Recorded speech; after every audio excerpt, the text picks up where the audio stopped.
I was in a 2003 Station nightclub fire in West Warwick, Rhode Island.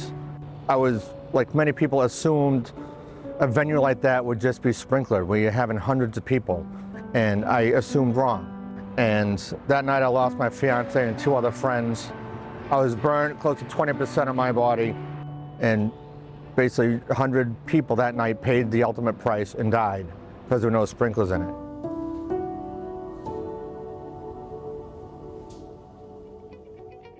My house burned down in 1969. It's what got me interested in the fire service.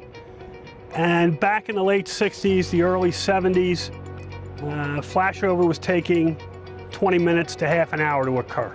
Plenty of time for the fire department to arrive on the scene and put water on the fire.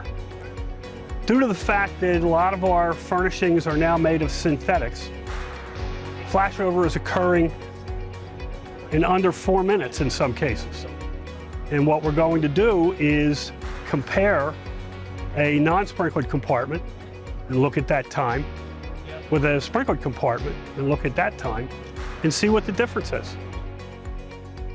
That didn't take long at all.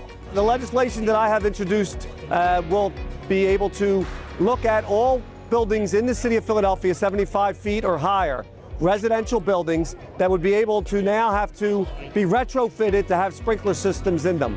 Common Voices is a national fire safety advocate group, which is made up of fire survivors and family members who lost a loved one in a fire. And we advocate for fire safety, specifically sprinklers. You can see that thick black smoke. That's what kills most people in a fire. A number of years ago, I had the opportunity to do some research on a phenomenon called flashover. And flashover is the point at which the fire becomes deadly for anybody outside the room of origin. Flashover occurred in 1:22 seconds.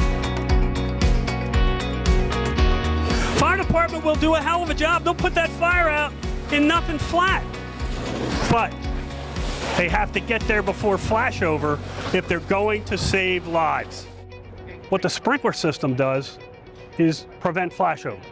It controls the fire, and in my experience, 96% of the time it puts the fire out long before the fire department even has a chance to get here, thus saving lives. You know, to be able to see how quickly, when the sprinklers went on, how they were able to dispose of the fire, and then be able to show the demonstration with a building or a residence that didn't have a sprinkler system, how quickly that building was able to be inflamed in fire, and also then be able to flash over. That really would cause death and a lot of harm for people who were in that facility. It really puts the light of sprinklers in perspective of what they mean to a residential building. And it's just proven the buildings without the sprinklers, people are continuously dying.